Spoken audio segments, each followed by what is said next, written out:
Please be seated. May I invite Mr. Paul O'Day, Deputy Director, National Orientation Agency, to come forward. Thank you.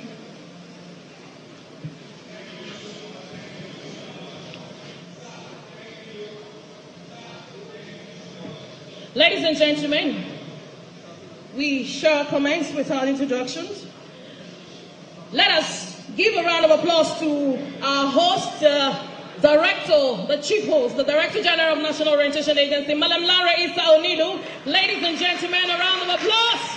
A round of applause, please.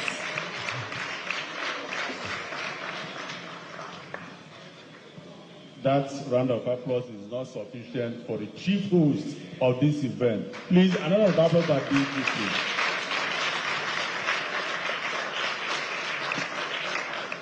Please, let me inform you that the Director General is supported here by an impressive number of management staff from the National Orientation Agency. Mr. David Akoji is our Director of Special Duties and States Operation, and is here with us. A round of applause for him. Mrs. Teresa Maduekwe, Director of Public Enlightenment and Mass Mobilization, is also here. A round of applause for her, please.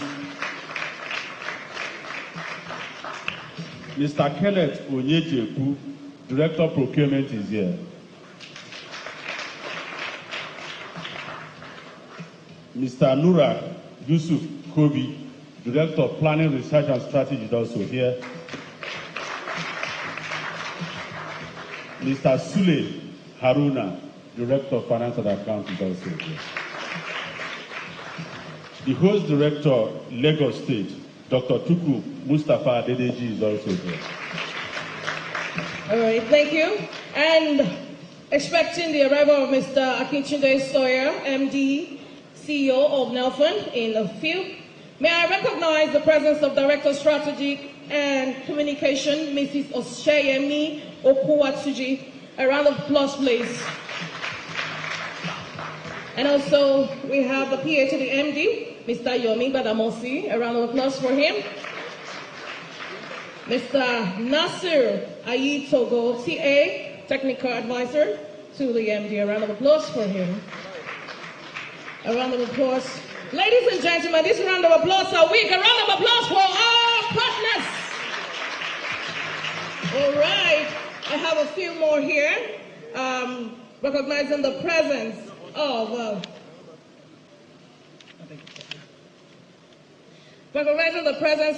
Mr. Babatunde Alabi Odeyin, Dodo Production. A round of applause, please. Thank you. At this moment, I'd like to welcome everyone to the 747 National Values Charter Campus Debate Finals! A round of applause for our contestants. Let me introduce our contestants. All right, the schools. All right, we are going to take another section to explain to you the journey so far. But let us recognize the presence of the schools who made it so far. The 6 zones, the 6 geopolitical zones have produced 6 finalists. And we don't know yet who is going home with the 20 million naira. Let us welcome Ladoke Akintola University of Technology, Ogbomoso. From the South. Southwest. Ignatius Ajuru University of Education, Port Harcourt. And from the Southeast Institute of Management and Technology, Enugu State. From the Northeast, Gombe State Polytechnic, Bajoga. And from the Northwest, Ahmadu Bello University, Zaria, Kaduna State. From the North Central, University of Ilorin, Kwara State. All right, at this moment, a rousing round of applause for our contestants who have made it so far. A round of applause once again, please, ladies and gentlemen. Don't get tired. Don't get tired. We have just started. We are producing So at this moment, ladies and gentlemen, let us invite our chief host, the Director General of National Orientation Agency, to give his opening speech. Ladies and gentlemen, please, with a standing ovation and a round of applause, please let's welcome the chief host of today, Madam Lara Issa Oni, to the podium.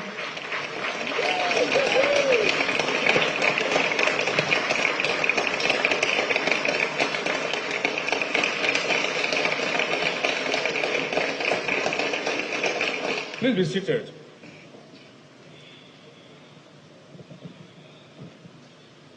Good morning, everyone. I'm happy to be here. The faces I'm seeing, the faces of today, not of the future.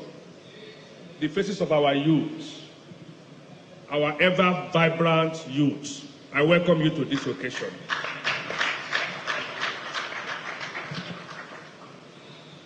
I have a small speech to read, but today is not for speech making.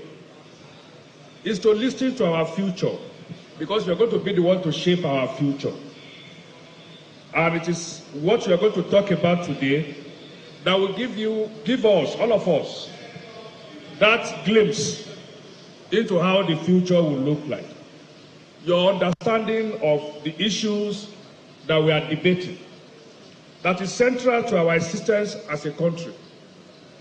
It is central to our unity. It is central to the call for patriotism. It is central to the progress and prosperity of this country. So we're going to listen to you, and we're going to have that glimpse of how our future will be shaped. So let me go into my speech.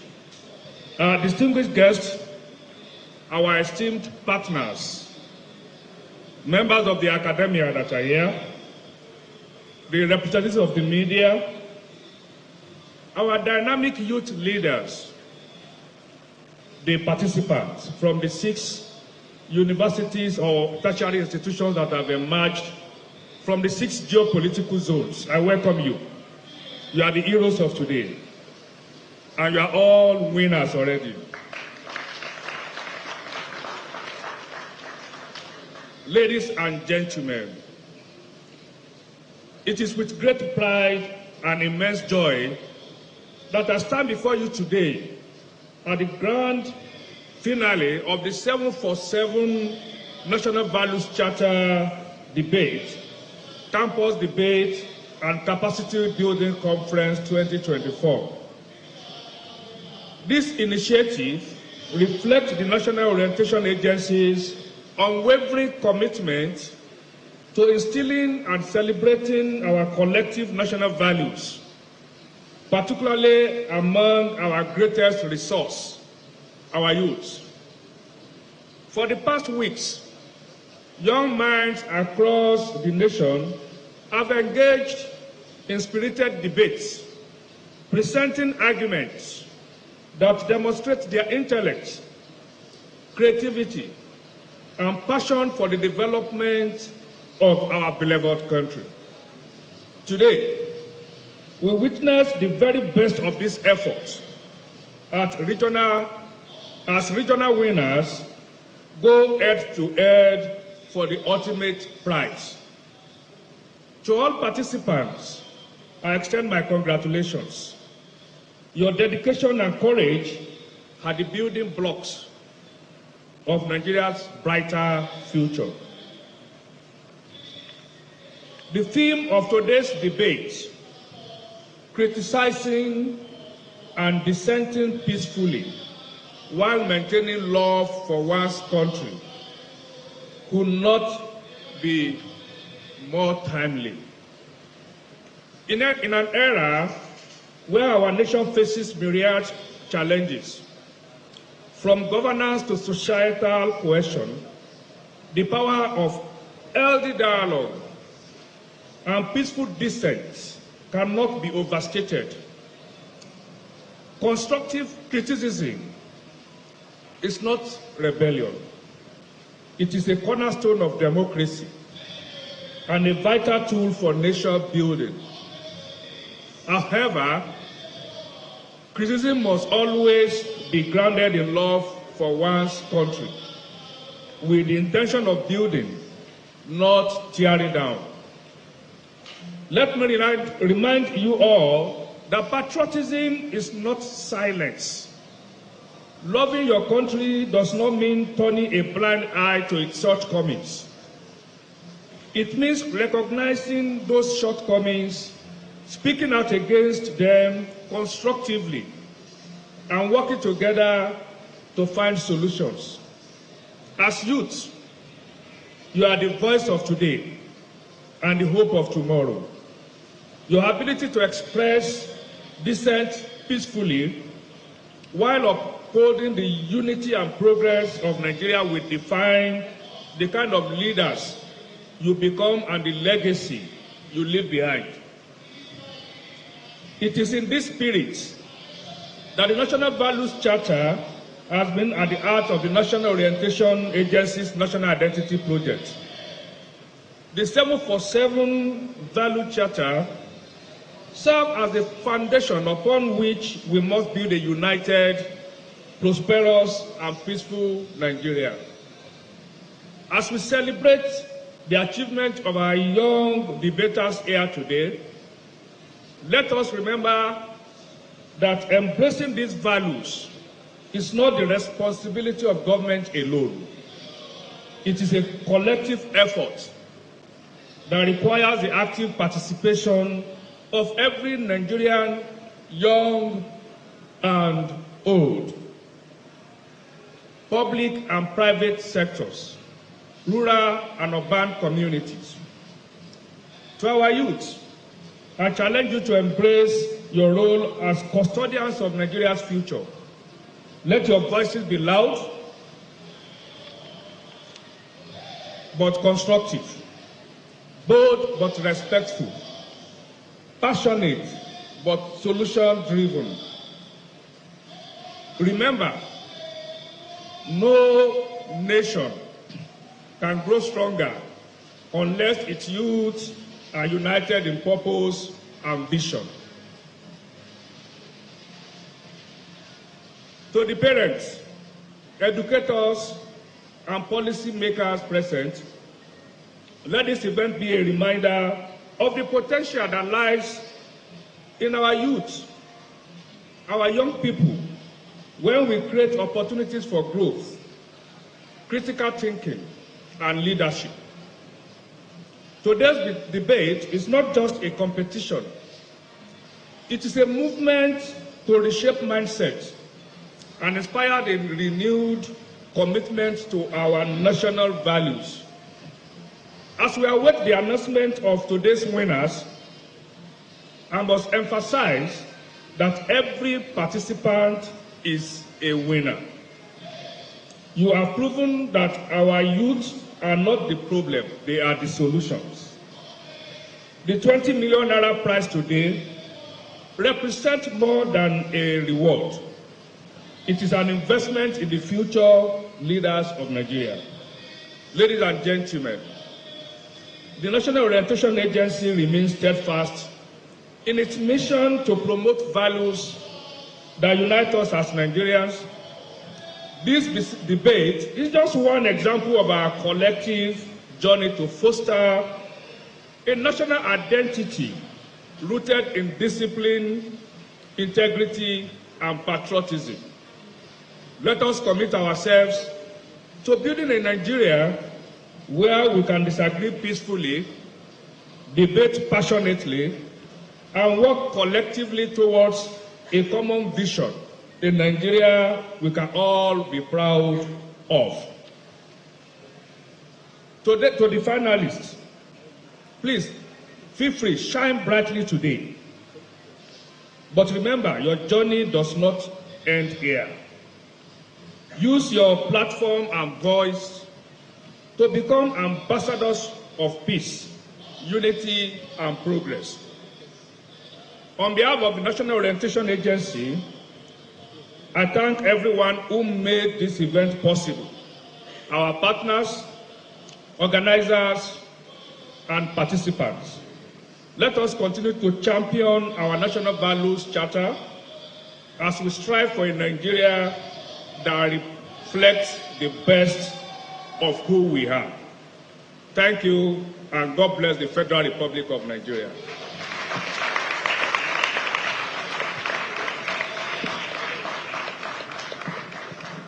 Thank you. A round of applause for the DJ one. For the DJ. The journey so far. And of course, like the DJ has said, the aim of this debate is not just about the 20 million naira win.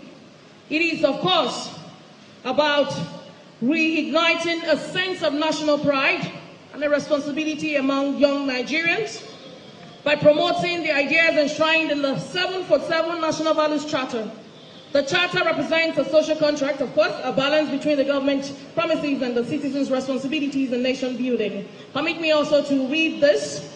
The 7 promises of government: equality, democracy, entrepreneurship and employment, peace and security, inclusivity, freedom and justice, meritocracy, and of course the 7 responsibilities of the citizens: duty of care, tolerance and respect, leadership, transparency, environmental awareness, and resilience.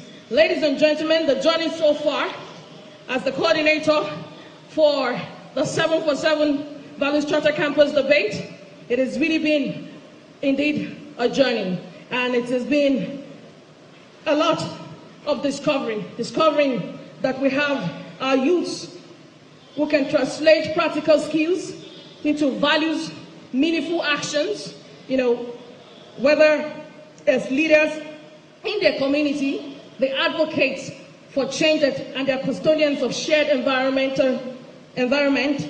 empowering one another. They have given prolific speeches, one after the other, in all the 6 regions. A round of applause, ladies and gentlemen, once again for our contestants. I am so proud of the 6 that have made it. And we're about to commence the debate. Mr. Paul Odain. Ladies and gentlemen, a round of applause for all of us, please. What we are going to do here is going to be a small process. The debate is one part.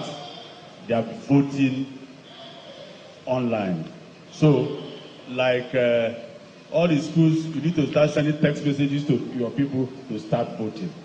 Because you might do so well here, and in every democracy, the numbers will take the vote. So, at this point, with our kind permission, DG, sir, can I invite the 4th school that will take the first slot as we begin the debate? From the southwest, Ladoke Akintola University of Ogbomosho, Oyo State. Adekunle Ayomide.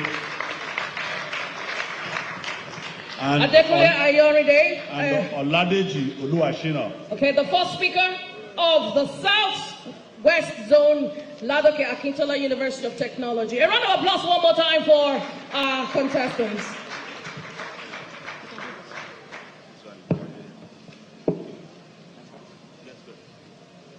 Ladies and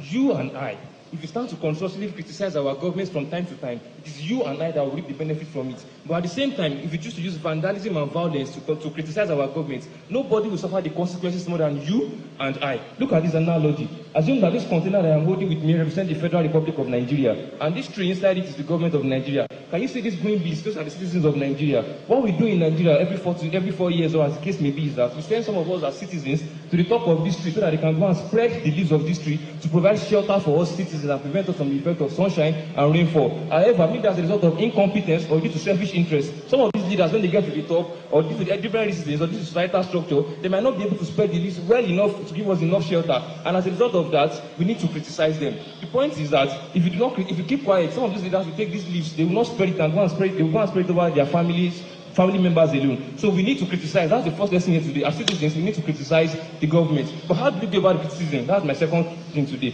If we as citizens standing below the tree here, if you start throwing sticks from below the tree, trying to block this and bring the country down, it might give us a temporary relief by maybe if you are lucky enough you catch a leaf and you just give yourself temporary shelter. But within 2 to 3 days, that leaf will be there and you'll be exposed to the long-term agony of scorching sun and rainfall. Ladies and gentlemen, Dr. General of the NOA, good morning to you all. I am Oladejo Oluwashina from the prestigious Capitola University of Technology and representing Southwest Nigeria. I want to expose us to 3 important ways by which we can express our dissent peacefully to the government of the country. Number 1, I declare with the 3 S. Number 1 is sue. Number 2, sports and songs. And number 3 is street. Sue. Are you aware that as Nigerians, either individually or as a body, you can always file a lawsuit against the government at any point that you disagree with whatever the government is doing? I'll give you an example. During COVID-19 pandemic 2020, the government did not want to release the details of how they spent our money on COVID-19 relief fund. Then SERAP, Socio-Economic Rights and Accountability Project, filed a lawsuit against the government and won. It was because of this lawsuit that they eventually released it. Can you see that without bloodshed, without problem, without vandalism, we can effect positive change by using lawsuits? It was during this same COVID-19 that some Nigerians were all over the country in different parts trying to loot palliatives to get temporary benefits. Now, the cartons of noodles that we carried, the bags of rice that we carried, have we not finished them today? Another example is when late Gani Fawayimi was illegally arrested and detained in 1996. Late Gani Fawayimi, instead of him to resort to violence or bloodshed or killing people, what he did was to file a lawsuit against the government. And just 4 years after, again the court ordered that it should be released. And even after it was released, the federal government was mandated to pay him a huge amount of money to serve as a penalty for the damage that has been done to his person and to his name. Secondly, I said street sports and songs. You would agree with me today that one of our biggest exports from the Federal Republic of Nigeria is how widely traveled our footballers and sportsmen are, and how internationally acceptable our music is.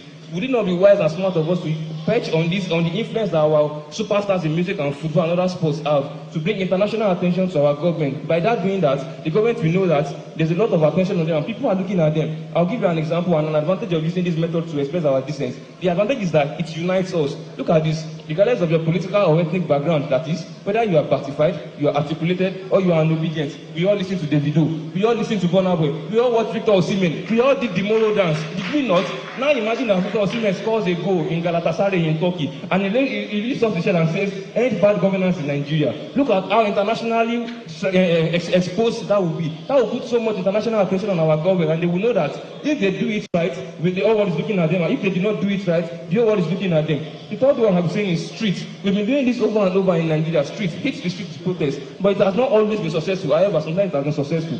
I must first mention that it is our constitutional rights provided by Section 39 and Section 40 that we have the right to protest as Nigerians. But at the same time, as forward-thinking Nigerians, we have to be well conscious of the fact that as a result of the deeply ingrained political complexity of the country, it is possible that the protests might want to be hijacked by hoodlums and different people for their political or selfish interests. You can remember what happened in Kano just in August when there was a peaceful protest and peaceful protesters tried to gain forceful entrance to the government house and it resulted in serious unrest and hard work in Kano. How do we now do this? The problem is, how have we been doing the protest? Have we been following due processes? Now, how should we go about the protest if we want to protest? The first thing that we are supposed to do, not as a matter of obligation, but as a matter of importance and necessity, is that before you embark on any protest, you should notify the law enforcement agencies so that they can offer due protection during, before, and even after the protest. This is something that Governor Seyi Makinde has been doing for about 4 to 5 years in Oyo State now by ensuring that police officers and other officers are on ground to secure the protesters. This will also give the protesters a sense of security and safety. If I'm in my house, I'm doubting, should I go for this protest? Should I not go? The moment I know that police officers I know that okay,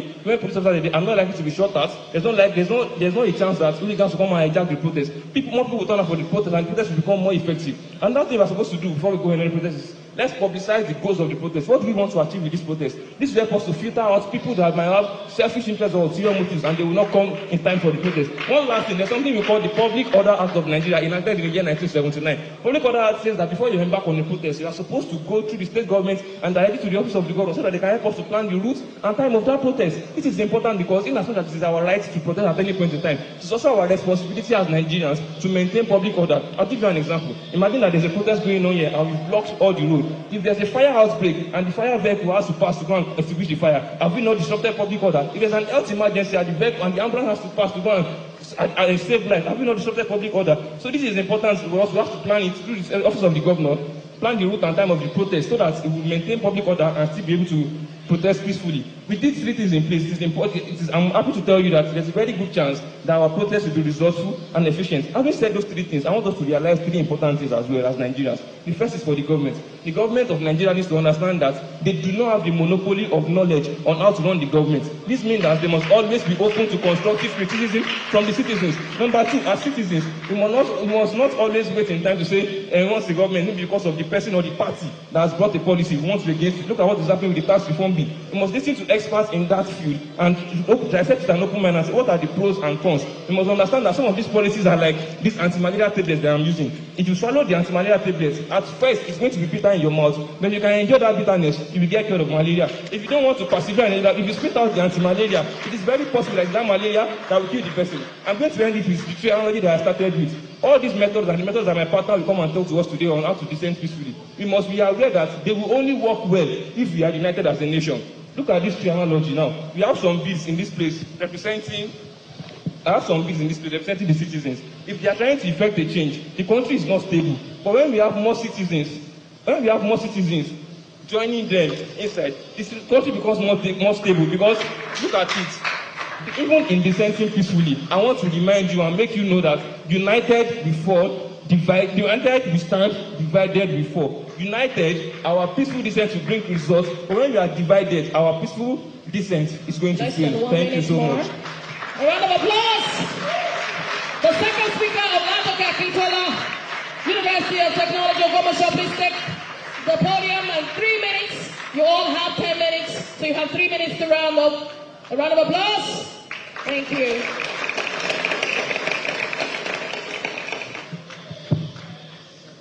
Fellow Nigerians, our lives begin to end the day we become silent about things that truly matter. We must remember Funmilayo Ransome-Kuti, Obafemi Awolowo, Nnamdi Azikiwe, Tafawa Balewa. These great men were patriotic leaders who truly loved Nigeria, yet they did not resort into violence or anti-patriotic behavior in fighting for justice, but instead they used peaceful dissent and constructive criticism. My point is that the only condition necessary for evil to prevail is for good men to do nothing. However, as citizens of the Federal Republic of Nigeria, we must learn to understand that in times of disagreement with the government, we have to employ peaceful dissent and constructive criticism. Hence, it is on this premise that I, Adekunle Ayomide, representing the prestigious Ladoke Akintola University of Technology, LAUTECH, I will be explaining non-violent ways by which the citizens can express their disagreement with the government, hence maintaining peace and respect. Firstly, we need to understand that criticism is in 2 ways. We have positive criticism and we have negative criticism. My point is that we as citizens of Nigeria, we can positively criticize the government in a negatively way. I mean, we can positively criticize the government in a negative way. An example of this is that we should always appraise the government when they do the right thing. It's not every time we complain. For example, this competition was organized by the federal government through the National Orientation Agency. This competition is a very brilliant competition. Hence, we should appraise the government when they are doing right thing. And it is this appraiser that will allow them to listen to us in times of disagreement. You will agree with me. Secondly, another way by which we can express our disagreement is through whistleblowing. Whistleblowing is a powerful tool for peaceful dissent, as it allows the citizens to report corrupt government activities and thereby not resulting into violence or vandalism. An example of this is the Tracker Mobile Application 2.0 launched in year 2022 by Budget. These applications allow the citizens to report corrupt government officials without resorting to violence or fighting up and down. So you see, citizens can use whistleblowing. The third way by which the citizens can express their disagreement without expressing violence or vandalism is through labor strike. This is when essential workers in the country stop working. I mean, when they go on strike, instead of going on violence and destroying the nation. With this, we can ensure that we express ourselves instead of resorting into violence. An example of this is the 2019 Kaduna State Electricity Workers Strike. This Kaduna State Electricity Workers Strike, they went on strike. Instead of them to start spoiling government properties, they use strike as a medium of expression of disagreement with the government. You see, my point is that strike embarkment is more peaceful than we destroy the government's policies. So we can use strike. Also, we need to understand the importance of open dialogue and social media social media advocacy. My point is that instead of us spoiling the government's property, we can express our disagreement through social media. An example of this is during the EndSARS protest. We have so many examples. Instead of us spoiling the government properties, you see, this social media engagement will even call the attention of international organizations like the United Nations and all, so in order to look into this situation. You see, social media is more peaceful because it is even less expensive. And finally, fellow citizens of Nigeria, we have to understand that we need to stop stigmatization, because a peaceful and prosperous Nigeria lies in the hands of both the government and the citizens. And the greatest weapon we can use is love. Love for Nigeria and love for our citizens. Thank you so much. Thank you. Thank you.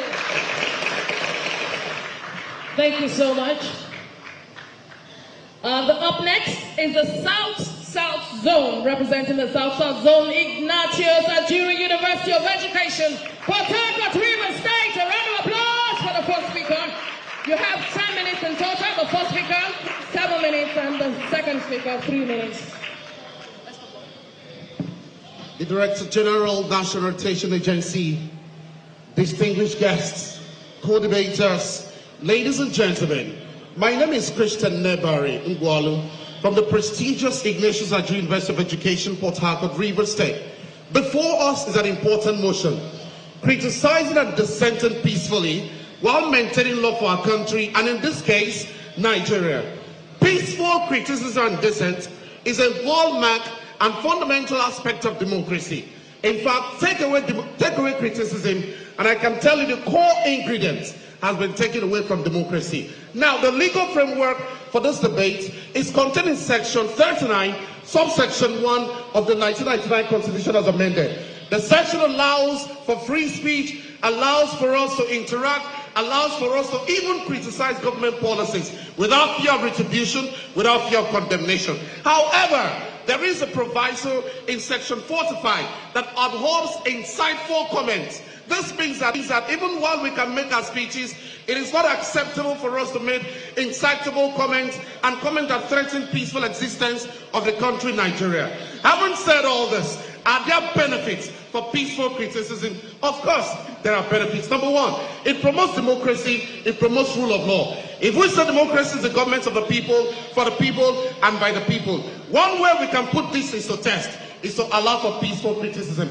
Another benefit this does for us is it allows the government to understand the social and economic areas, economic problems. When the people speak up, the government understands that these are the areas where we need to bring development. These are the areas where we need to do better. It allows for wider participation. Now, when citizens criticize and do that peacefully, now the people participate. They're now involved in the acts of governance. Most importantly is the fact that it allows for accountability, it allows for transparency. How do we know that the government is transparent or accountable? They become transparent and accountable when people criticize and speak against their policies, speak against their programs. Ladies and gentlemen, this debate will not be complete if I don't speak of how do we criticize, how do we dissent peacefully? And that's the most important. Number one, criticize government policies, criticize government actions. Do not criticize tribe. Do not criticize ethnic group. Do not criticize religion. Religion, ethnic group, and tribes, they are sacred part of citizens' life that will always be insightful when we talk about. Most of the crises we've had in the past as a result of people speaking against people's tribe. You hear this one say, this thing was done by the Igbos, this was done by the Hausas, this was done by the Yoruba. No, we can only criticize policies of government and leave our tribes, leave our religion. By this way, we can live peacefully as Nigerians. Secondly, it is also important that when we engage in protest, our protest should be peaceful, our demonstration should be peaceful, our activism should be peaceful. We've had challenges like the NSAS protest of 2020, lives were lost, properties were destroyed, even the End Bad Governance protest 2024, we had a lot of situations where properties and lives were lost. Ladies and gentlemen, Nigerians, I call on us today, can we engage in peaceful protest? We can dialogue, we can talk, and then we resolve issues without resorting to violence. Most importantly also, when we criticize, ladies and gentlemen, let's see each other as one. So let's listen to other people's opinion. Subject our opinion to test. Not all the time we feel that ours is the best. When we subject our opinion to test, we listen to our brother from Kaduna State, we listen to our brother from the West, we listen to our brother from the East, we put our views together, we can always make Nigeria a better place to be. Most importantly also, ladies and gentlemen, when we criticize, it's important that we dwell on the issue. Let's not talk about every issue or whatever. Dwell on a particular issue and proffer solution. When we criticize, it is important we proffer solution to a problem. Tell the government what they need to do and how they need to go about things. Also, ladies and gentlemen, if we have to criticize, let's leave out Nigeria. A proud citizen of the United States will always raise his shoulder high. I'm a US citizen.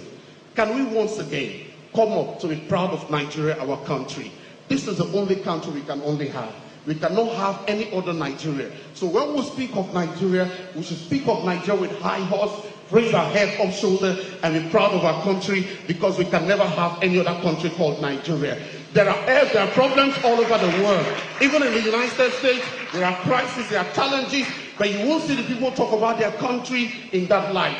Nigerians, henceforth, can we speak about our country in good light and leave out criticizing the country? This way, we can be true patriots. And I call on us once again, we can live in unity. Over 250 ethnic groups, we can still unite together, we can do things together and become one strong nation. If we put all of these things together, even while we discuss, bring our issues to the table, I can tell you for free, Nigeria will be great and continue to be great again. God bless you, great Nigeria. Thank you very much. Thank you. The second speaker, Ignatius Ajuri University of Education for Power, please take the podium. A round of applause as he makes his way.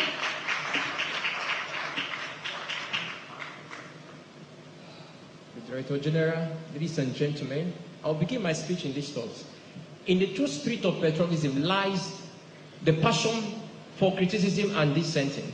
Now, according to Theodore Roosevelt, the 26th American president, he says this, and I quote, he says that a good patriot has a heart for his nation and then has a head that thinks. That means that patriotism does not make citizens dummies. Patriotism makes people who have a heart to think for their nation and also have a head to think. That is to say, they can say certain things concerning their nation and profess wisdom to that. Now, I'm going to present my speech in this way. First, you don't wash your dirty clothes in the public. Nobody does that. That means that Nigeria is our country. There's no one nation in this world without the issues of corruption, poverty, mispractices, misconduct, and ills. And Nigeria is not an exception. Having known that, the image of Nigeria should be our reputation. We should uphold Nigeria as a country amidst all odds. Meaning that as good patriots, why we speak against the ills of governments? Because we must do that. We should also make sure that Nigeria, the reputation of Nigeria, is held with great esteem. Now, how do we do that? Avoid generalization. We must generalize everything. Secondly, we must not be too opinionated. Notice that be silent to other people's opinion. Listen to them and then suggest yours. Criticism is going to be constructive when commendation comes before correction.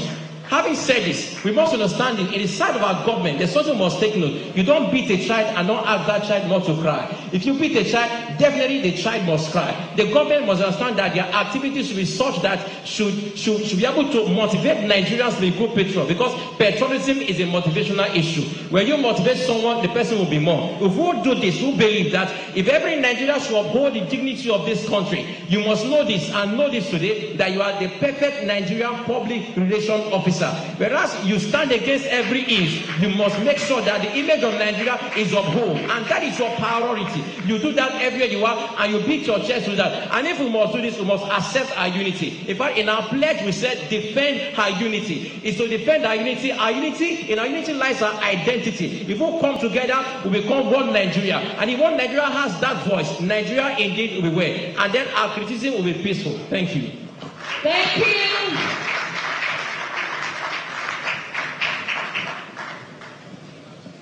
Ladies and gentlemen, please let us welcome the contestants from Gombe State Polytechnic, Bajoga. Ladies and gentlemen, the first speaker, please make your way to the podium. A round of applause, encourage her.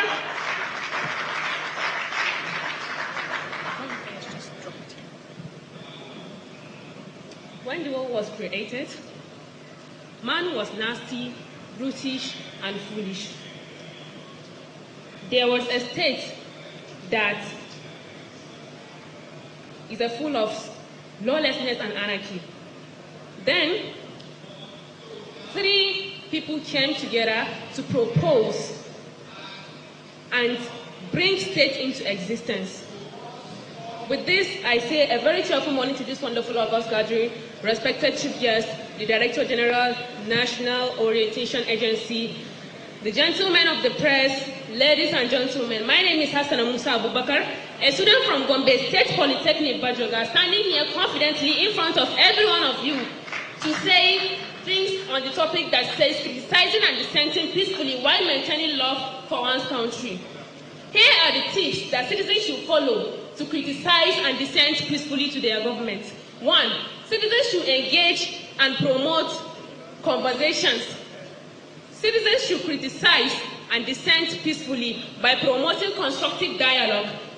That is by approaching discussion with a spirit of collaboration rather than confrontation. Secondly, citizens should express their love for their country by framing their dissent as an expression of love to their country's future. Use languages that emphasizes national values and ideals, such as highlighting the national values and ideals such as freedom, equality, and justice. Moreover, citizens can criticize the government by engaging politically. Engaging politically by citizens is a very powerful way to voice dissent and push for change. In addition to that, peaceful criticism and dissent can coexist with love for one's country by promoting positive engagement by the citizens and also fostering a spirit of collaboration and respect. In addition to that, there are many historical and contemporary examples of citizens who have openly criticized peacefully and dissent their government without any peaceful barriers. Let's take a few notable instances on citizens around the world and even in Nigeria who have peacefully protested and dissent toward their government. Example, Gandhi of India. We all know Mahatma Gandhi from India. He is an Indian that led a peaceful resistance against the British colonial rule in India. He was known and he was followed because of his charisma. His charisma made people to love, respect, and obey him. Also, Malala of Pakistan is well known. She's well known for her advocacy for girls' education in Pakistan. Also, often criticizing extremist groups in Pakistan. Also, we have the former NFL quarterback in person of Colin Kaepernick. He peacefully protested against racial injustice and police brutality by kneeling down during the national anthem as a means to uphold freedom and justice. Coming back to our motherland in Nigeria, we have different people that have peacefully protested against their government. Example, Aisha Yusuf, a prominent activist and co-convener of Bring Back Our Girls movement. She is well known for her vocal criticism and she yet advocates accountability in Nigeria. Also, Femi Falana, a renowned distinguished lawyer. She is known for her advocacy and she advocates the rule of law in Nigeria. Using our homes as a case study, our parents serve as the government in the house because they are in charge of all the laws within the house. I believe you can never criticize your parent in an unacceptable way. Then why the government? I would like to advise us all as citizens of Nigeria to utilize our brain and also before you criticize the government, criticize yourself. Ask yourself, have you been doing the needful as a citizen or not? With this, I raise my case to the incorruptible panel of judges, audience, and lives. Thank you for listening. Once again, the second speaker from Gombe State Polytechnic, Bajoga, come up to the stage.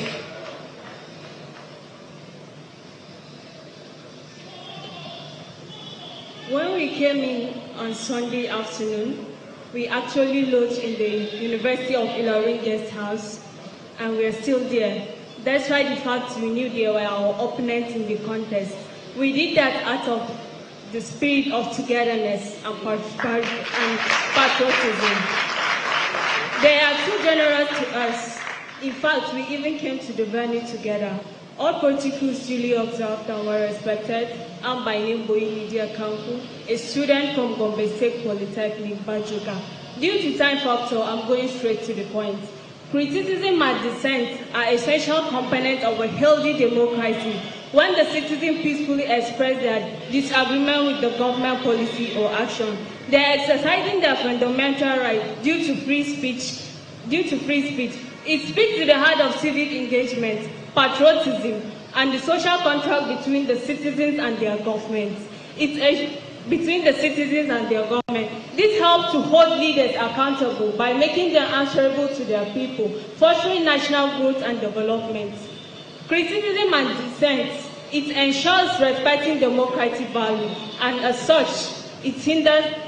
Criticism and dissent are respecting democratic value, such as freedom of speech and assembly.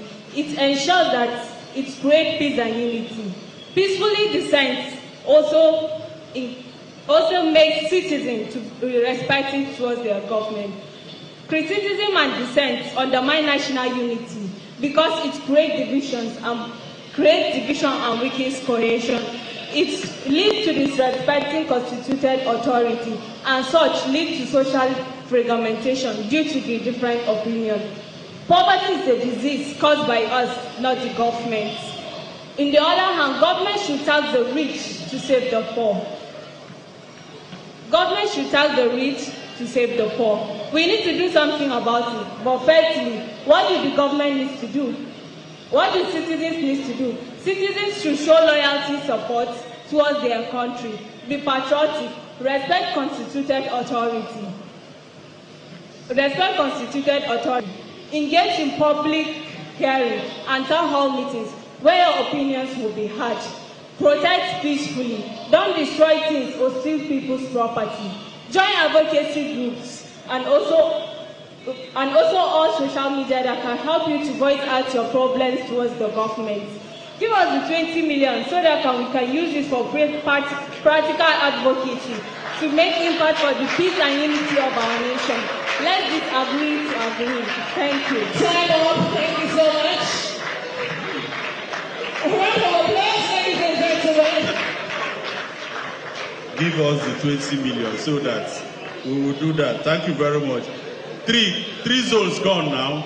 The voting pattern is this. Immediately after all the presentations, we will put the voting lanes and the lines so that we can now start voting for 30 minutes. So that's the process. We will now invite the fourth zone from the southeast, Institute of Management and Technology, Enugu. A round of applause for speaker. Remember, you have 10 minutes total, and after that 10 minutes, it's over.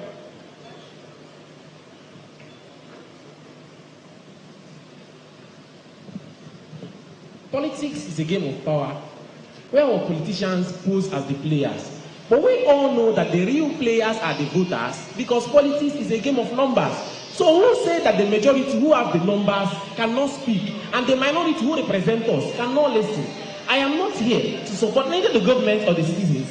What we are here is to say that the majority who speak should do that the right way, so that the minority who listen don't go there by the sound of their anger. Before I proceed, it is imperative to give honor to whom honor is due.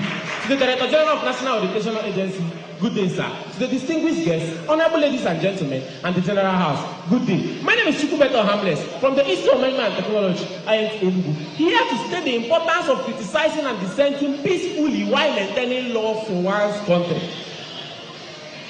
Constructive criticism is a soul of good governance, because this draws the government's attention to the cries of the citizens. Criticism is important because even the government needs feedback to understand their own performance. First, constructive criticism promotes democracy. So why constructively criticizing the policies of the government when it goes against the welfare of the common people? Even democracy was designed to ensure that everybody is heard and that the government responds timely. According to the 1999 Constitution of the Federal Republic of Nigeria, the welfare and the security of the people shall be the primary purpose of the government. But when the government has failed to solve the issues of unemployment, poverty, hunger, illiteracy, surely crime rates will increase and the citizens will cry out because they are at the receiving end. Presently, an average Nigerian is faced with family problem, financial problem, relationship problem, emotional problem, health problem, and currently fuel problem. And all these are choking us. And the only thing we have left is our voice to call on our leaders. But most times, we do this in anger and in the wrong way. So I am here today to show us how we should criticize rightly and peacefully. First, we should understand the difference between calling out the government and calling the government's attention. Why calling out someone? You do that in a harsh tone and sometimes drag their name to the mud. But if you call one's attention, you bring them to the notice of a need, seeking for assistance and intervention.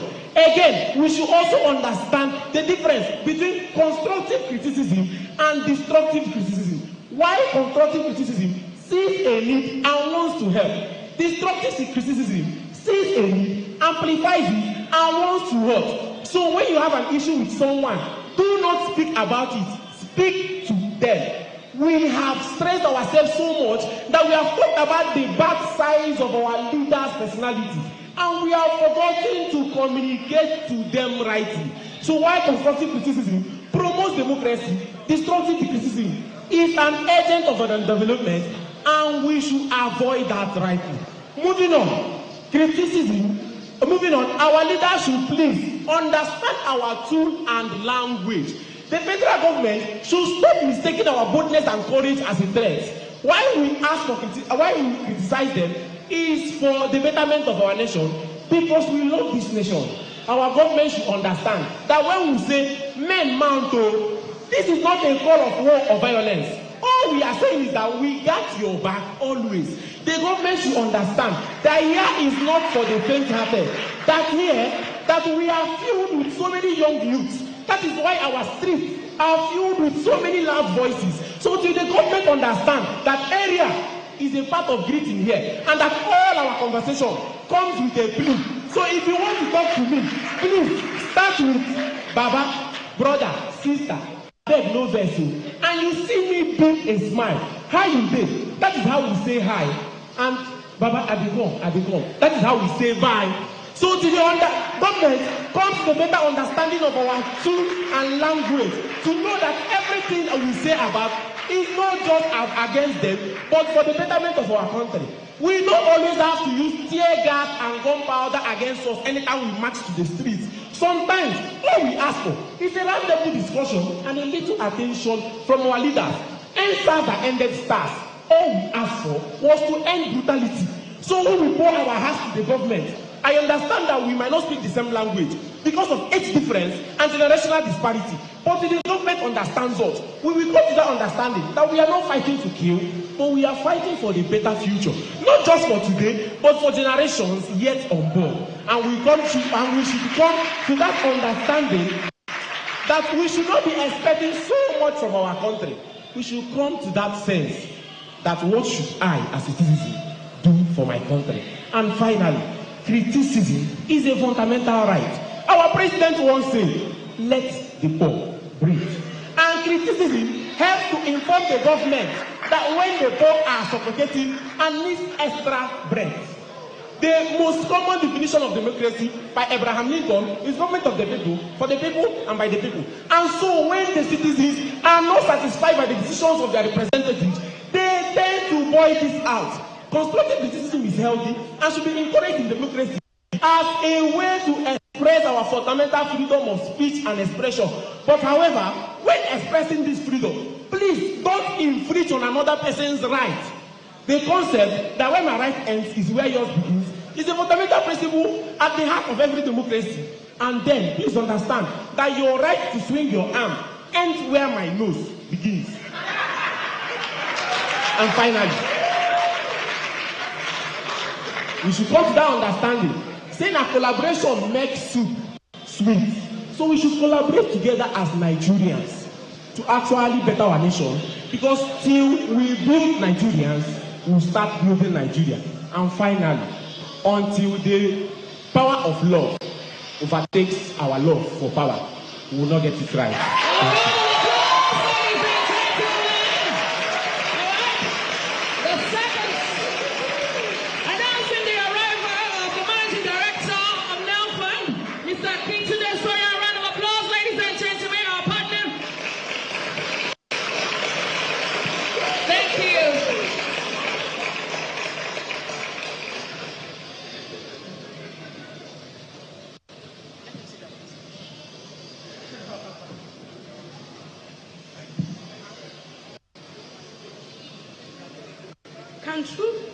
Can true patriotism coexist with criticism of one's own country?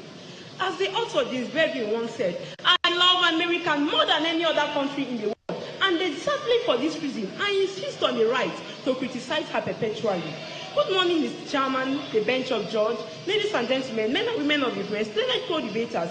Standing before you this afternoon is Jesse Amarachi, representative of Institute of Management and Technology, IMT Enugu, here to present my stance on the topic, criticizing and dissenting peacefully while maintaining love for one country. To begin with, peaceful dissent fosters national progress. No country is perfect and without criticisms. Societal flaws are often left unchecked. Countries that resist dissent remain under unchecked system of corruption and inefficiency. Peaceful protest has led to transformative changes. For instance, the civil rights movement in the United States in the 1960s, which include the peaceful protests like the March of Washington, challenged systematic racial inequality, eventually leading to the landmark legislation such as the Civil Rights Act. A 2017 Pew Research study shows that 68% of American citizens believe that criticism of their government strengthens democracy. Avenues to encourage peaceful dissent, such as open forum, inclusive policy making, and transparent governments will harness public opinion, thereby identifying the problem and solving national challenges. By institutionalizing this means, countries can foster trust and demonstrate that patriotism includes continuous improvement. Secondly, suppressing dissent undermines national unity. Suppressing criticism alienates citizens, fostering resentment and division. When individuals feel that they can't give their voice to consent, discontents are often expressed in disastrous forms, such as violence protests or social unrest. In contrast, peaceful dissent fosters national unity because it creates constructive outlets for grievances. Remember, countries like Germany and South Africa who have embraced open dialogue, taking their past mistakes as lessons rather than source of shame. According to the World Value Survey, it shows that countries that high rank in political openness, such as NOA and Oslo, report over 80% citizenship satisfaction in government compared to under 30% in authoritarian regime. Governments should prioritize citizenship education that teaches citizens on how to criticize rightfully. Also, avenues to voice their legal protection against free speech and public opinion should be reinforced so that criticisms are done with best dialogue.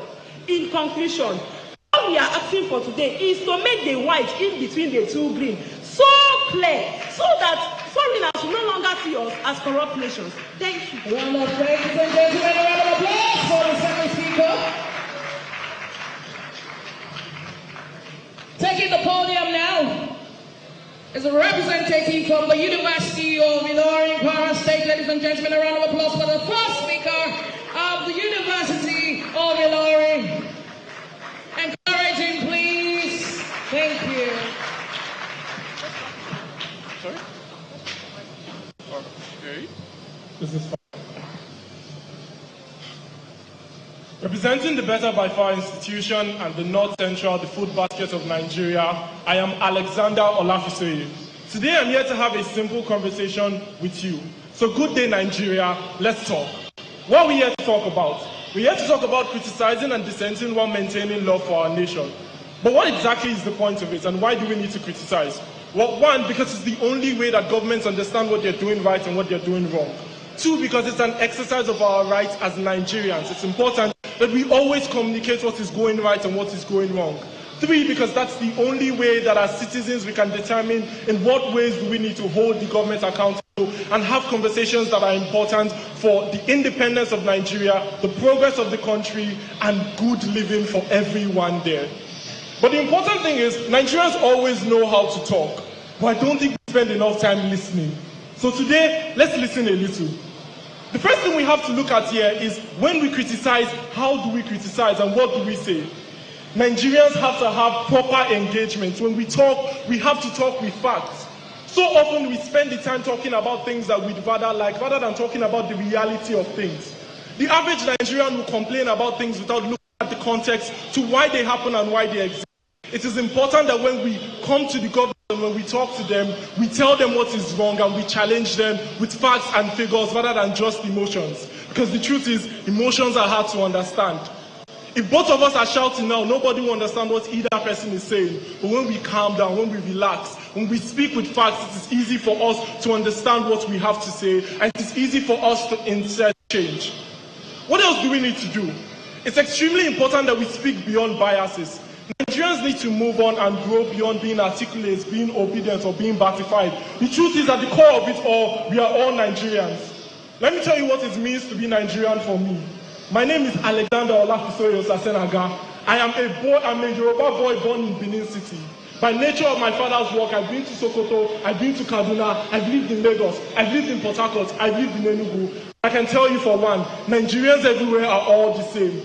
We all just want to wake up every day peacefully. We all just want to eat our daily bread. We all just want to have a life that is affordable, a life that is fine and peaceful for us.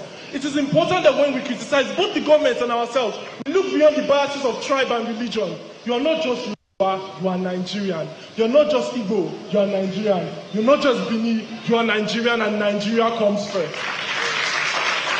But what else do we need to do? We need to stop focusing so much on the negatives, because the truth is, a lot of the time we approach Nigeria from a perspective of hate. We complain about everything that goes wrong, but we don't talk about what goes right. When we say, oh, I left the lorry to come to Lagos State, we complain about that patch of road that was bad. We complain about this part where it was very uncomfortable. We don't talk about the trains that took us from Ibadan to Lagos very comfortably for only 3,600 naira. We don't talk about the service that we got from Nigerians that protected us on the road. It is not to say that things do not go wrong, but it is important for us to talk about when things go right. And speaking of things going right, Nigerians are sometimes too reactive. Before person talk one, we don't talk 2 and 3. It's important that we calm down. Let me give you a perfect example. When NOA and the student loan program first came out, everybody said, they will thief money again. Everybody said this is another opportunity for fraud. But NOA does not save the millions of, thousands of Nigerians, including people like me, who couldn't pay their school fees last semester. NOA is the reason why I can pursue my dream to be a lawyer in the Nigerian Republic. It is important that when we criticize with sense. Calm down, listen, look, and then talk. But what's next? It's not just about what we say, it's also about how we say it. Nigerians are too interested in being banger boys. We are chasing likes and retweets instead of chasing the progress of Nigeria. We want to farm for small $20, $30 of Elon money instead of thinking of the progress that will happen if we engage Nigeria properly. Like I said earlier, if everybody's shouting, nobody listens. If I come and tell you you are mad, you won't want to listen to why I'm saying you are mad. You want to say, I'm crazy. As Nigerians, we need to engage both with the government and with ourselves, first in a human fashion, to have conversations that actually matter and have conversations that are based on content. But next, it's also important for us to profile situations. Nigerians more often spend all their time complaining rather than contributing. It's time for us to make the jump. It's not just about what's going wrong. How do you think you can make it right? How do you think this agency you complained about can be better? And speaking of agencies, Nigerians often criticize from the outside view rather than the inside. What does it mean? Every time you have a problem, the increased price of Korope to school, Tinubu. Every time you buy something and the price is higher, Tinubu. We have to hold people accountable at various levels. Nowhere is the local government's problem. Nowhere is the state government's problem. Nowhere is the federal government's problem. And nowhere you are the problem. We must criticize not only the government but the citizens.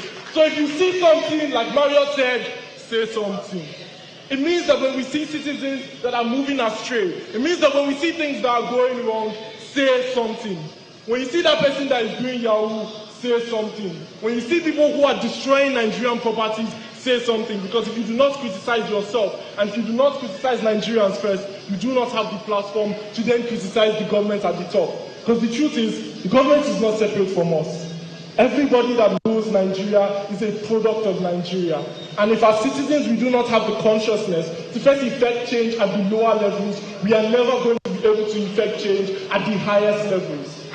Why is that change important? And why does Nigeria matter? The truth is, when somebody wants to find out about Nigeria, they look at your Twitter, they look at your Facebook, they look at what you're saying. When the government wants to hear, they look at what you do in protest. But when we do not engage these channels properly, when we do not have proper conversations, when all we do is violence, when all we do is dedicated to trying to alienate tribes, when everybody is anticipating the next Tribalisimo Thursday, we are never going to have a system where Nigeria works. Yeah. We are never going to have a system where there are conversations that help poor and innocent Nigerians like me, like you, and like everyone else. Thank you. 20 seconds. Okay. Ladies and gentlemen, let us welcome the second speaker from the University of Ilorin.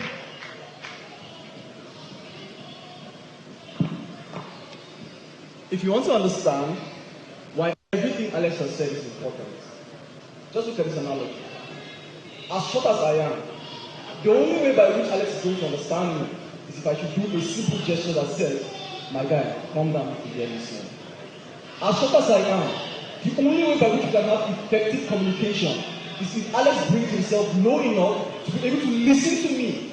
Is if Alex brings down his pride, because as it is, a lot of Nigerians often face that pride, that we know too much, we have too much information. So the first policy that drops, the first thing that comes out of our mouth is the idea of how bad that policy is. Just because we have the best information, just because we want the best universities outside, so we think we can cause, or we can criticize everything and anything without actually looking at it holistically.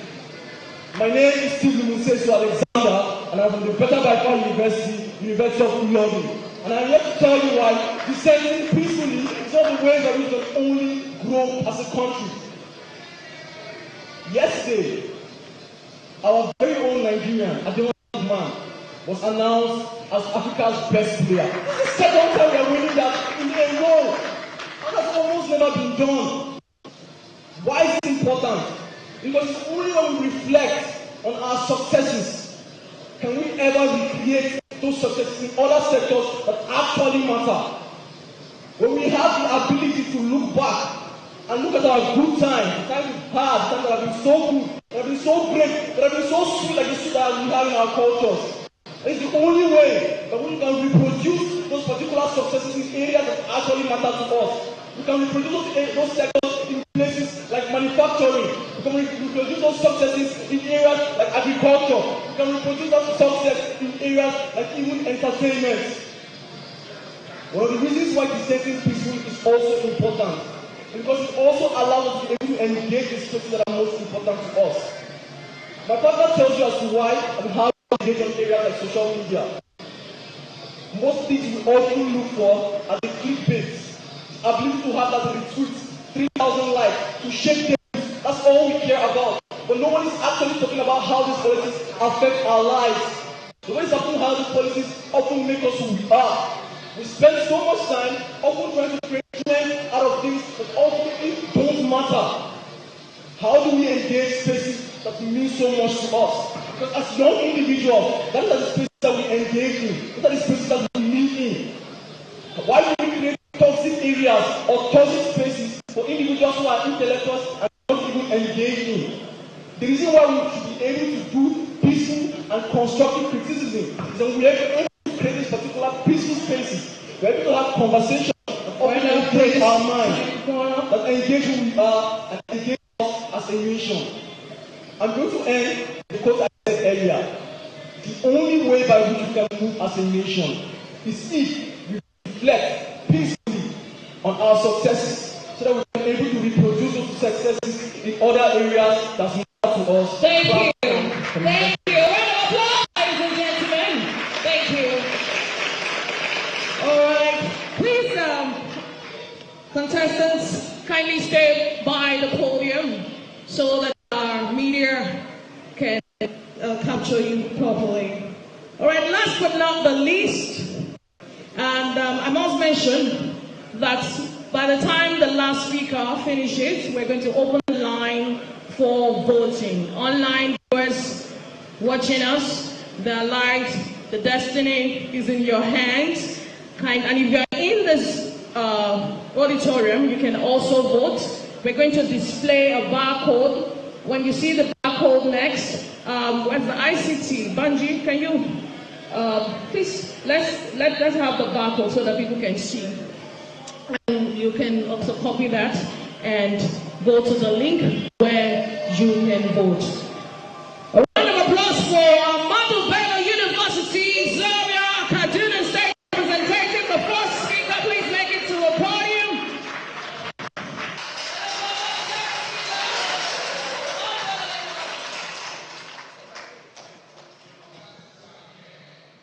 I have a confession to make. I once believed that criticizing my country was an act of betrayal, a display of disloyalty. I thought dissent meant turning my back on Nigeria, but I was wrong.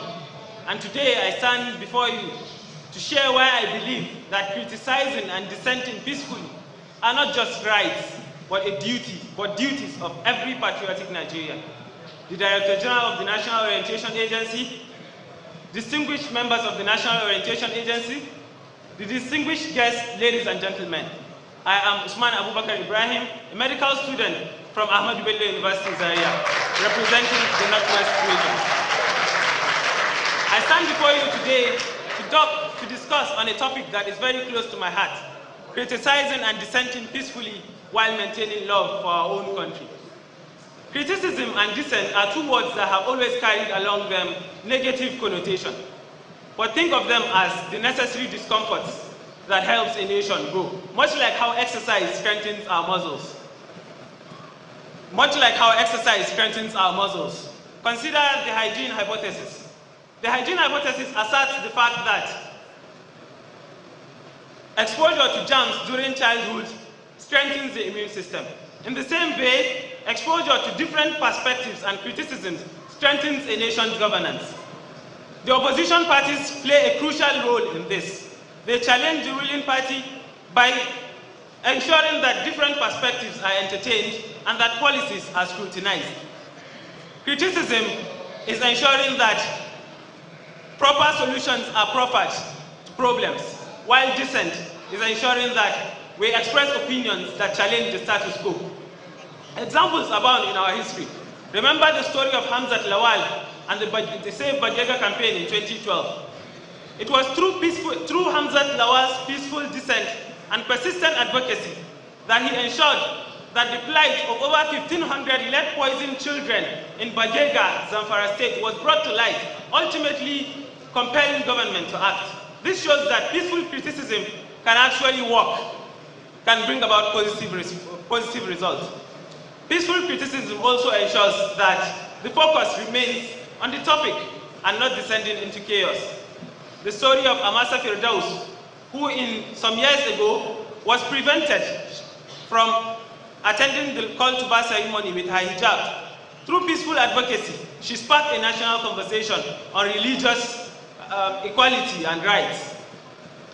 Further, let's consider what happens to countries that have gone the path of violent dissent.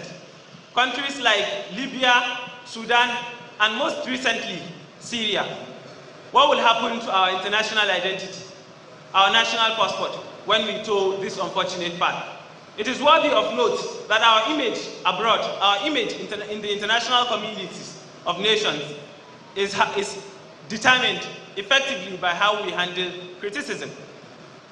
Nigeria is currently navigating a chart of challenging reforms, similar to what countries like North Korea, South Korea, and Singapore faced in the past. However, it is worthy of note that true love for country and patriotism emerges, shines through during times of strife and adversity and not times of ease. Just like how Singapore and South Korea today sit in the committee of world's greatest economies, Nigeria also shows a great promise under the renewed hope agenda of the man who inspires me with hope, President Bola Ahmed Tinubu. In conclusion, let us be the generation that rises above this division and discord. Let us be the generation that says, I dissent, but I do so with purpose. I criticize, but I do so with love. Thank you very much. Thank you. Mr. Paul?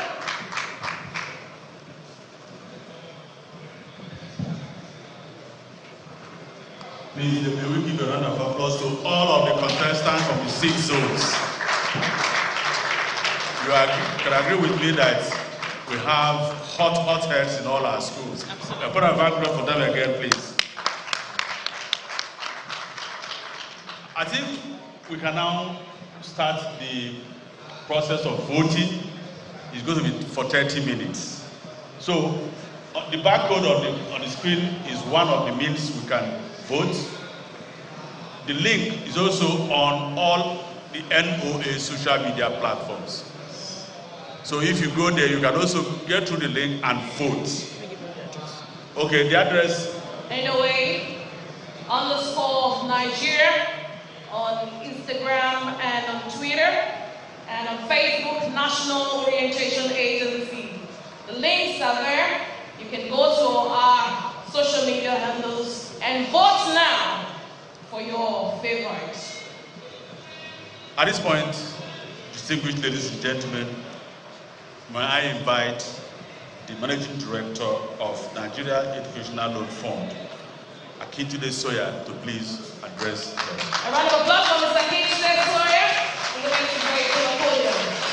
It is Ax Nelson.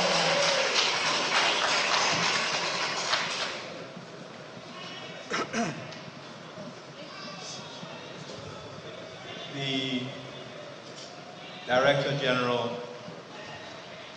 of the National Orientation Agency, my good brother who's doing such great work.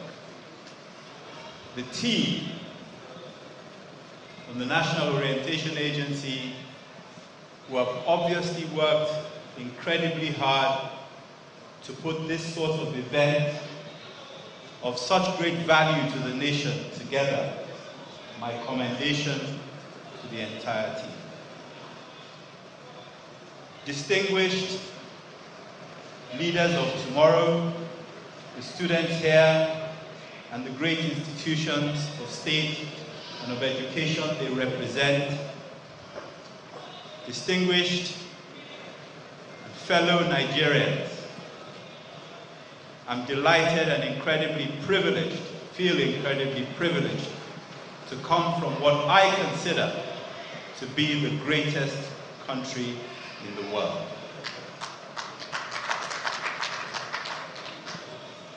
Let me apologize for arriving here late. I had a board meeting this morning, and when I say I had a board meeting this morning, as Managing Director of an agency that is meant to deliver such great hope to Nigerian people as directed by the President, I'm accountable for everything I do. I'm accountable for every move I make. So this morning I had to go and give account to a set of people about what we've been doing with the opportunity to support Nigerians. So I apologize for coming here late. It doesn't meant as any sign of disrespect. I hope my apology will be accepted. Will it? Yes. It is. All right. Thank you very much. So, during the campaign of the President, he made a promise to Nigerians that his administration would focus on supporting the hopes and aspirations of the majority of people in this country, the people we describe as the youth, the future leaders, the people who do all the heavy lifting in terms of moving this nation forward. and who for a long time have been neglected. So on the 12th of June 2023, the first act that was signed into law was the Students' Loan Act 2023, which sought to give hope, to bridge the gap for students and aspiring students who wanted to get the best education they could get for themselves. This law sought to bridge the gap, as I said, for those who had the eligibility, i.e. Nigerians, the capacity, and above all, the desire to further their education, but perhaps didn't have the money or came from poor homes and therefore couldn't realize these aspirations and these dreams. The consequences of not being able to bridge that gap are too numerous for us to delve into. But we know that many Nigerians have left the shores of this land because of anxiety, because of fear, and in the course of doing that have lost their freedom, they've lost their lives. We see many people walking around the streets of Nigeria, disillusioned, sometimes even with mental health challenges. High-functioning people who have been unable to realize the high functionality that God has gifted them with, and therefore begin to lose their minds.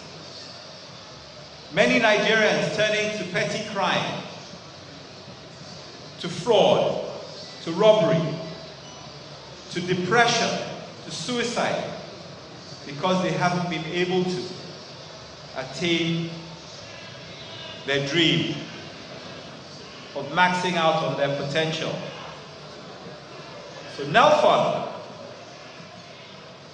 was born to bridge this gap. Initially, the law required applicants to have guarantors. It required families to be earning less than 500,000 naira per annum. And also, there wasn't a component for upkeep. So in his wisdom, the president sent the law back to the National Assembly for repeal and reenactment. And what resulted was a new law that came into being on the 3rd of April 2024 that effectively quashed all those requirements. So today, Nigerian students at tertiary level, in government-owned institutions, because we need to invest in our institutions, universities, polytechnics, colleges of education, can now, through a simple process, where they don't need to meet anybody, they don't need to know anybody, can simply go online and apply for a loan that pays their fees and also provides them with something that looks like pocket money for them to be able to actually pay for things that help their education. Today we have 423,000 people who have registered, 325,000 people who actually applied for the loan, and a commitment to Nigerian students of 108 billion naira. We're now motoring, we're now beginning to upgrade and uplift our people, our future leaders, many of whom are represented in this room today, to take this nation and help this nation attain its own potential. We have experienced all sorts of things in our travels around the country. We've seen students who literally have nothing to eat. Students who have not been able to attend class because they're doing part-time jobs to be able to pay for their education. And therefore the quality of their learning has gone down. The story has already begun to change. Oftentimes, I say when I'm out doing sensitization that this has many benefits for us as a nation, but it also has benefits for individuals within it. So I've talked about the students. There are many parents in this country who are struggling, really struggling, to pay the fees of their children. 80% of family income in this country, on average, is spent paying for education.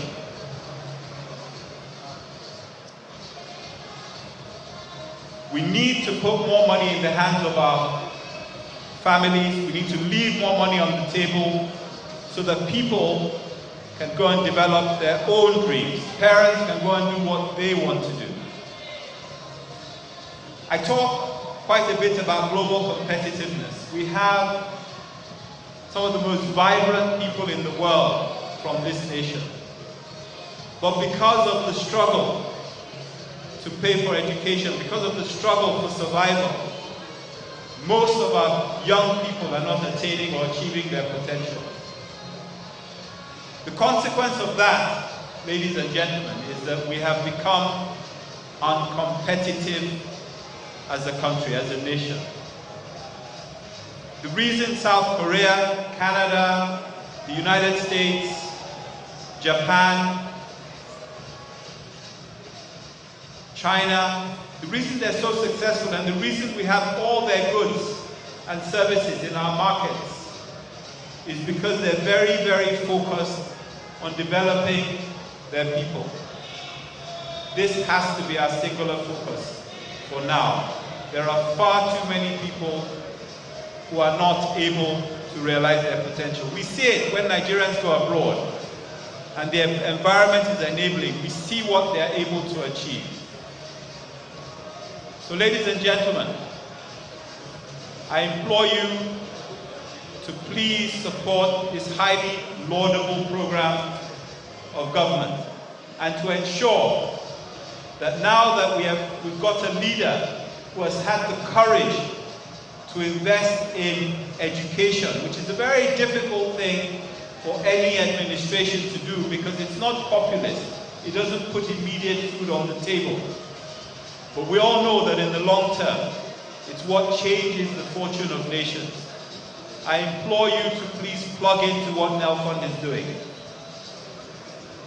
This event has been put together by the National Orientation Agency. The singular thing that can change our orientation in this country is to ensure that as many of our people as we can educate are educated.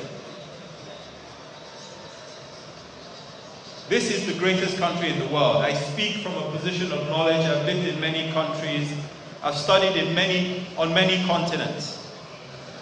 I've never met people who are as vibrant as Nigerians. We are a great people and we need to find our voices. And I'm delighted that the people that I've seen up here today having this intellectual contest have shown me and reminded me of just how vibrant our people are, and I think we should continue to invest in them. The Director General of the National Orientation Agency, I commend you. This has been a classroom for me, even in the short time that I've been here, and has underlined and underscored for me the importance of education. We will continue to work with you. We will continue to seek your support and we will continue to support you. For the youth and for those that have heard debate today, I know you've come a long way before you got here. I will encourage you to continue to debate, to discuss, to criticize constructively, and to be able to receive criticism. And where it's not constructive, ask for what it is that the person that's making the criticism needs you to do to become more, to add more value to what you're doing. One of my colleagues says to me that what you cannot achieve with peace, you can never achieve with war. So these discussions, these conversations, these positive conversations will take our country to a great, great place. I thank you for the privilege of being able to stand before you.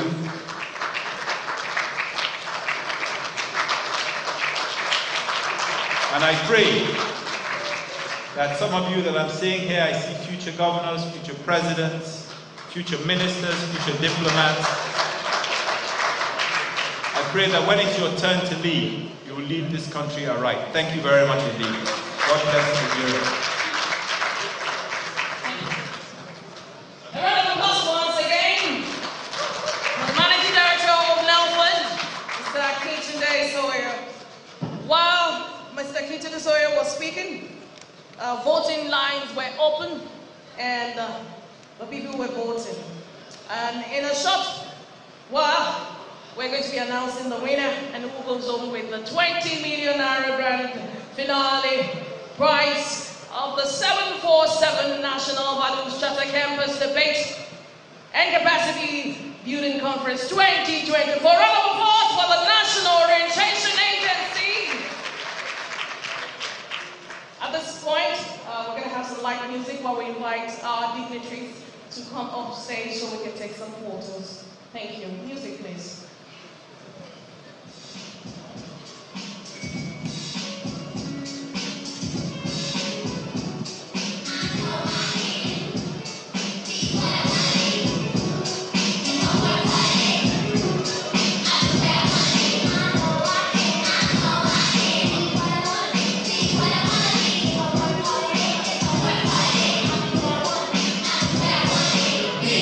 Boys and girls, listen up. You can be anything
Distinguished ladies and gentlemen, we have come to a very crucial time in this whole event. We have had 3,921 voters in 30 minutes. A round of applause for voters. Thank you.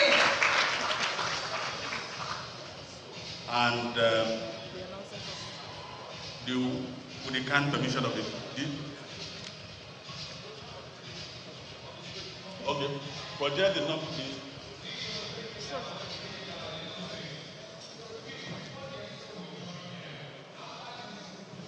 It's an interesting thing what we are seeing at the back end there. Okay. We want to maintain the element of surprise. That is why we're not projecting.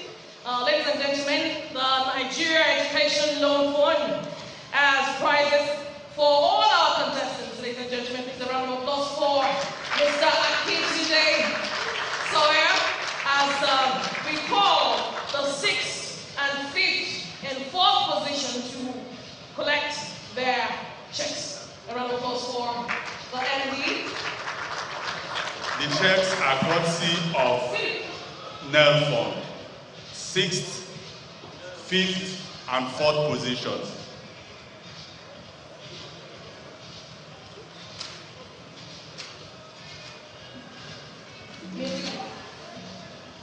Music.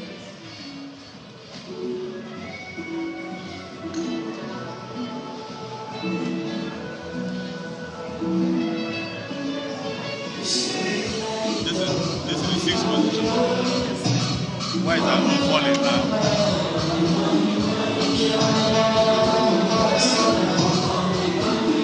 This guy brings the check for the 6th position up.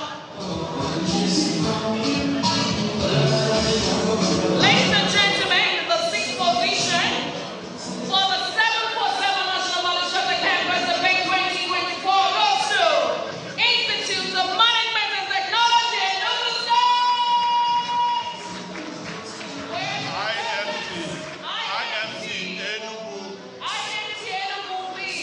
97.4% of the votes. A round of applause for IMT. Where are they? Where are they?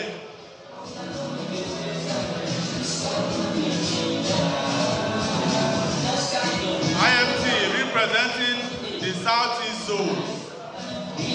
They should step up to the...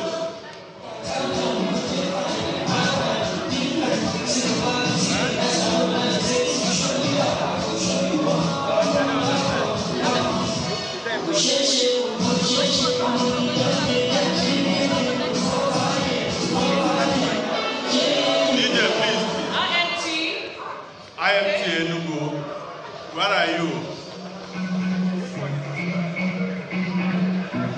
What happened?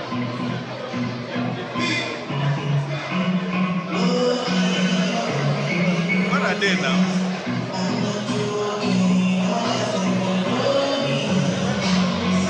Let's not waste time. Let's go to the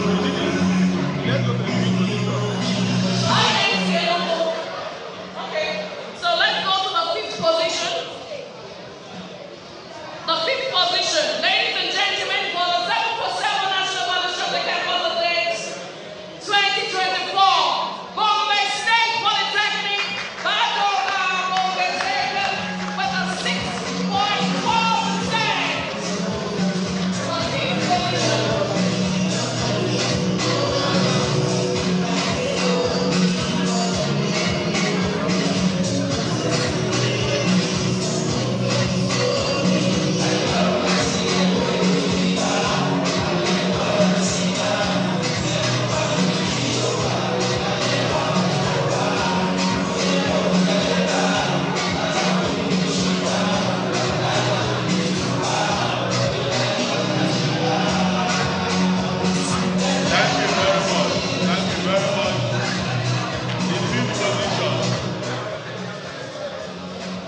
Thank you very much.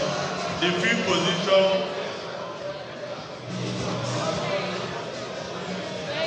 Moving forward. Enugu State is here. Please come up and take your... Enugu State. IMT, please come up to the...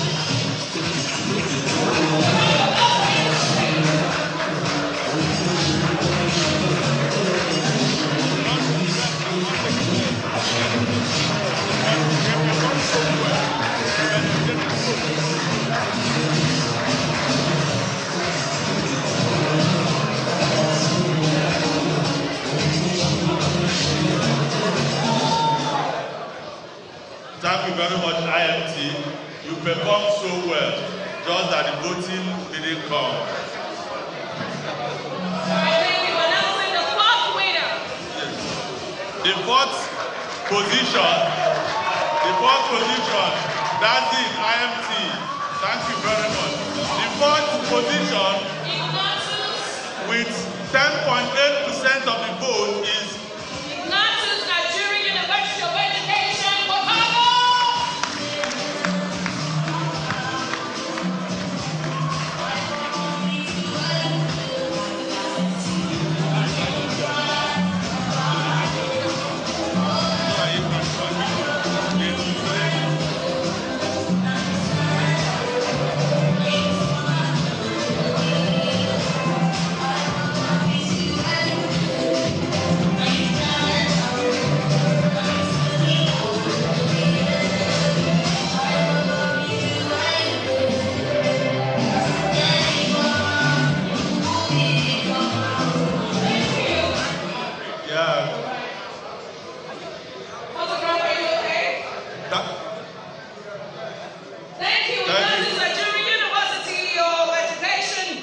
At this point,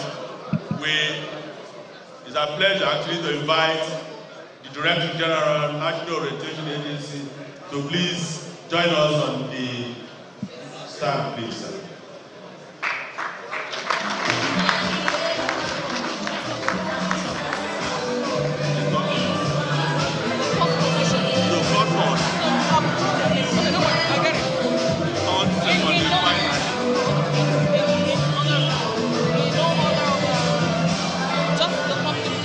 Ladies and gentlemen, that we are now the top 3 universities, the top 3 tertiary institutions, in no particular order.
It's